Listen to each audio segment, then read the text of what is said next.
And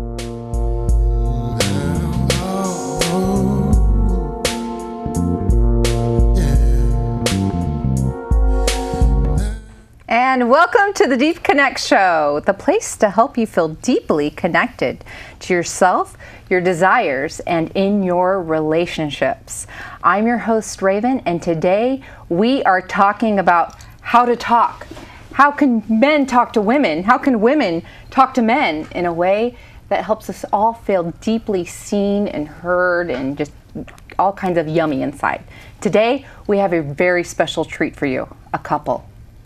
A hot conscious couple, a very hot conscious couple, telling us how they keep it hot and steamy with deep communication.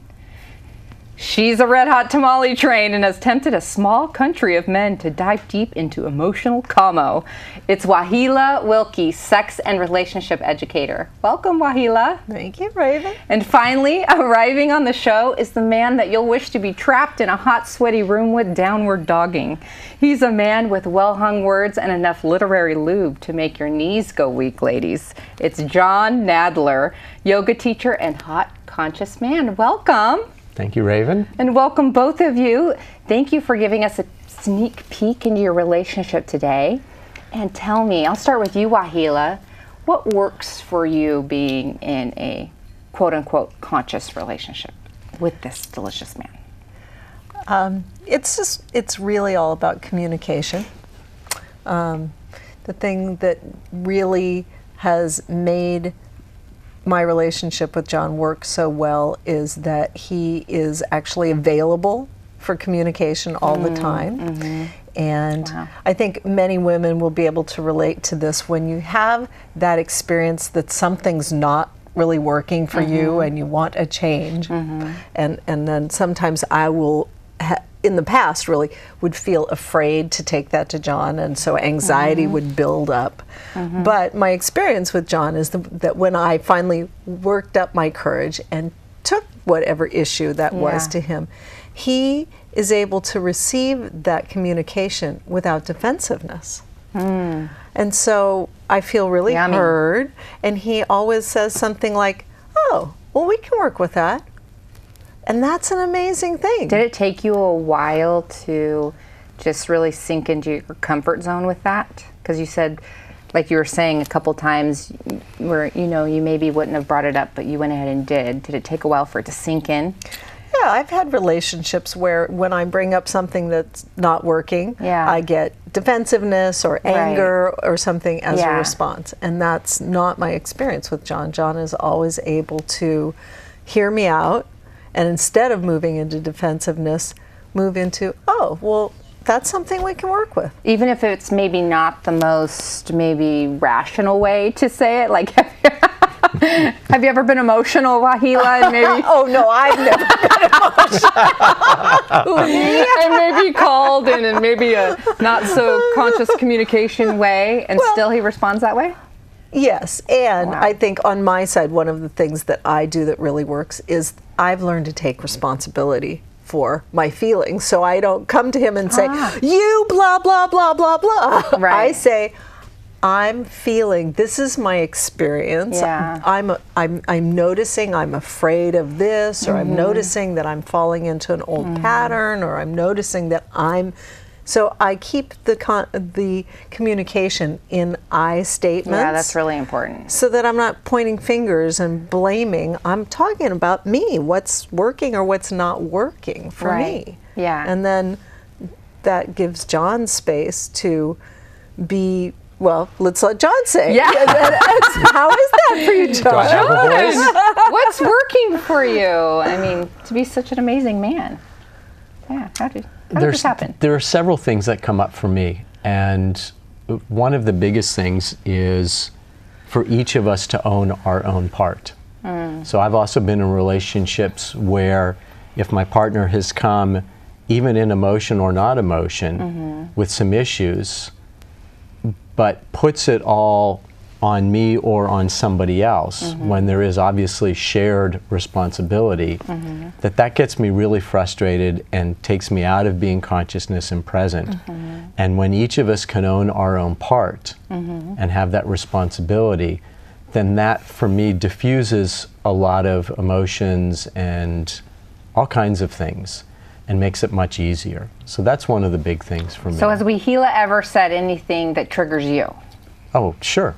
And how how do you communicate that? Like, how does that communication go down when, let's say, Wahila is like, wah, wah, wah, wah, wah, and then you notice that there's a trigger going on within you? How do you deal with it at that point? The first thing for me is to just check in with myself. I kind of hit a pause button on what thought processes are going in my mind. Okay. So if I find myself starting to get defensive and rebuttal and go, well, no, that's not true and you're wrong. And again, as you say, use statements, but in the negative point, that I stop that thought process and cue in to find out what's really going on. And listening to what she's saying, but trying to read between the lines, if you will, and understand what's really coming out. So I'm hearing it's like a curiosity. Yeah. It's like, and I know that that's worked for me too, is when I'm constantly coming from a place of curiosity with my partners, it's so much better than being in that kind of responsive. Exactly. I'll repeat back to understand what she said or ask a question. I think I heard you say this. Is this right? Am I understanding it? And could you model that? Could you model back the repeating that? That is so powerful. I really think it is. And it's amazing because what I think I hear through my filters and my experiences often isn't what Wahila is actually trying to say. So when I repeat it back with my words. Could we just see it in action? Would you be willing to say how you're telling John how you feel right now? I feel really excited in this moment that we're having this conversation and sharing some of our growth and learning with other people. Well, that's amazing. So what I'm hearing is that you're excited that we can take what we have learned and what makes our relationship great and share it with other people. Yeah. It's just, it's like, it's so simple. And but there you go. It's so like the so words effective. we'll get. And it works the same if maybe it was something she wasn't excited about, right? If it was something that was just like, I'm noticing I'm really disappointed. It works the same way, right? I think it gets harder when what she's trying to say may have some emotion and some charge to it. Right. And my perception might be the charge is towards me or against me. Right. That I have to be really cautious and not get defensive and be able to hear her out. And there are a couple more things I would say about this process. One is that the whole process rests on a foundation of us both having trust that we both have each other's highest good at heart. So we both want that for each other and for ourselves as a couple. And also an understanding that when I'm triggered about something, a lot of times there's something underneath that I haven't reached, I haven't become conscious of yet. Right. But when John lets me empty out and accepts whatever is up, whether I'm angry or frustrated or grumpy, then once that layer is peeled away by him accepting it, then I can see deeper into myself. And a lot of times then I'll become aware of, oh, this is, an old story that I got triggered, or this is something ancient that has come up for further healing. Yeah, I agree. And I've had the same experience too, where I find that's why I just love it when men hold space for me to just kind of talk. It helps me to process and to say, oh gosh, I just already feel so much better even about this conversation. And if I give Wahila the chance to go through that process internally with her words and emotions and whatever happens, instead of latching on to one of the first or two things that I think needs to be fixed, and I give that solution and it's the wrong solution, then that just makes it worse. But if I hold the space and let that happen, then more often than not, she finds her own solution. Yeah. and that's great. Then I don't You're have off to do the hook it. completely. That's it, yeah. Where did you two meet? We met online. Really? Oh my gosh. Yeah. And then, so when you guys first met, did you have these communication tools in place, or did you guys develop them together as a couple? I had a lot of these communication tools. I've been doing the workshops with the Human Awareness Institute for many years, and I work as a volunteer for that organization. And very, very fun story about us. When we met online, I'd been doing these workshops for many years, but John had just signed up and was on his way to his first of these workshops. Oh my gosh. And I just love that synchronicity Yes. that happens in that. So I think John had learned a lot about clear communication in the men's work that he'd been doing for years. And then he got a fine tune on utilizing these communication skills in relationships through the Human Awareness Institute workshops. Yes. Absolutely. So what advice could you give to people who really want to experience something different than what they've had in the past, right? Because this is what it's like. We go through our shit storms in relationships, and we decide, okay, that was fun and all, but I'm going. I want something different. So, what advice do you give to somebody who knows that they want something different, but they're not sure how to have more of what they see here with you two? I would say be able to agree to disagree and look to find a middle ground. Like in finding someone, or when you're already in the relationship? When you're already in a relationship. Okay. Yeah. Okay. Yeah. How about if somebody wants to meet someone? As a man, to be open and honest, humble and vulnerable. Yeah. And just speak your emotions and understand what's going on. When I was dating and meeting Wahila, I would go on several dates with other folks, and it was hard at first, but with time it became easier with practice to just say, hey, I'm really nervous right now. So if I'm stuttering or I'm seeming odd for any reason, I just wanted to let you know that I'm kind of nervous, and I'm just going to put it out there. And you know how much we love this now, right? When you, well, I mean, just when you said it now, that, yes, it was like it's true. But the other thing for me is by owning that and just putting it out, it diffuses it for me inside as well, and it makes it much easier. Yeah, absolutely. How about you, Wahila? Well, I think if you're looking for a new relationship, the relationship to start with is your relationship with yourself. Yeah. And I think that people are much more successful in finding relationships with others that work when they have a relationship with themselves that works. And so, self-love, understanding self, being comfortable with your own self, being comfortable with alone time, self-care. These are all super important skills to work on if you're currently single, so that you can come from a place of being whole and complete and happy within yourself. Then you really have something to offer to a partner. I would even venture to say that a relationship is only going to be as hot as the relationship that you have with yourself. So I know that that's what I've experienced, because that means that when I was working on my self-love and really, thinking and knowing how gorgeous and beautiful and finding these qualities about myself that I really love, that I was able then to bring that to the table, to a relationship. And that means really, it doesn't matter who I'm in a relationship with, it's always going to be really hot at that point. But that's a really important piece that you talked about, is that self-love. Yeah, self-growth and self-love and risking, and remembering that if you keep doing what you've always done, you'll probably keep getting what you've always gotten. And so if you have like a type that you go for, or a way that you've always gone into relationships, it's time to consider changing that up. Yeah. And how about communication and sex?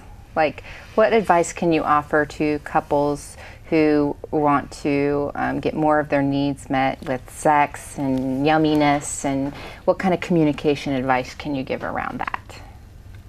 As hard as it seems to be, especially in the moment, it's the best thing that you can do. Yeah. Whether it be asking for what you want or asking if what you're doing is working. And that's one of the things that I found. It's a little bit easier, but if we're making love or whatever part of where we are in an intimate situation, if I can't really tell what's going on, a lot of times I can read Wahila's energy and follow that energy, but if I can't, then I use my words and say, is this working? Faster, slower, harder, softer? And the response comes and you follow the words, those juicy words. Yes. And oh my God, I'm giving her what she wants, and it's amazing. Did you ever have to go through a process of not taking it personally? If she... Oh yes. Yeah? Oh yeah. Yeah, so, yeah, what's that like to be able to say, okay, if she says something else it's not personal, it's just, she's just guiding me? It took a while as we started dating, when we started becoming intimate, to understand what makes Wahila tick. And as I started to understand that, I realized that that's just the way Wahila is. It isn't necessarily that I'm doing A versus B or doing something wrong. Yeah, and I'm actually not the easiest person to turn on in the bedroom. And so I think one of the most important things is actually to talk about sex when you're not having sex. Yes. It's about, you know, to talk about what you like before you begin to engage. Talk about expectations before you begin to engage, and having those conversations. And then sometimes when you first having sex with somebody, actually kind of debriefing, like, okay, so I love debriefing. What was it about that was really good? And you know, what could we have done better? What could, so that you now have information to take to the next experience. Yeah, and I think that's really important for women. I know for me, it's like sex is not only just sex during, but it's before, and it's like the debriefing as well, to talk about, ooh, this really worked really well on this end of the spectrum, you know? I think Wahila has a good point about talking about sex when you're not in the moment. It becomes more comfortable to be able to talk about sex when you are in the moment. And an important part with a new partner is to have a safer sex conversation. Yes. So before you start, talk about... But when do you have that conversation? Before you're in the bedroom between the sheets. Oh, okay. Because then it's then it's kind of too late. I mean, it's never too late, but it's harder. And when John and I met, and we're obviously both mature adults, and we could have jumped into bed pretty quickly with each other. But at that point in my life, I realized that how often sex can kind of color relationships one way or another. If I quickly jump into bed with somebody and the sex is great, that might actually draw me into a relationship where the rest of the important components of a relationship, the friendship and the communication skills, aren't very strong. And vice versa, if I jump into bed with somebody right away and the sex isn't that great, then I might go, no, before I find out about those other important components. So, and I think that it's important to have a certain amount of organic chemistry, but a ton of actually interacting sexually can be built just by communicating, talking with one another, using toys when they're helpful. When necessary. Yes. When helpful. Which may be frequent or not. And without embarrassment. And without embarrassment. Yeah. Like anything that two adults do consensually together is fine. Anything. Yes. And I think this is just, I think communication really is the key to really amazing sex. Yes. I mean, absolutely. It's such a crucial component of this. And that's probably the one thing that I would, it's a great key to conclude this conversation on, is to just really just talk about it. Talk about the hard to talk about topics, and we'll all be having amazing sex. Absolutely. Okay, sound like a plan? Yes. Okay. Well, that's all the time. We'll talk later. Yes. Definitely. That's all the time that we have for now. I'm your host, Raven, and join us next time for how to feel deeply connected with yourself, your desires, and in those yummy, juicy relationships of yours. We'll see you next time.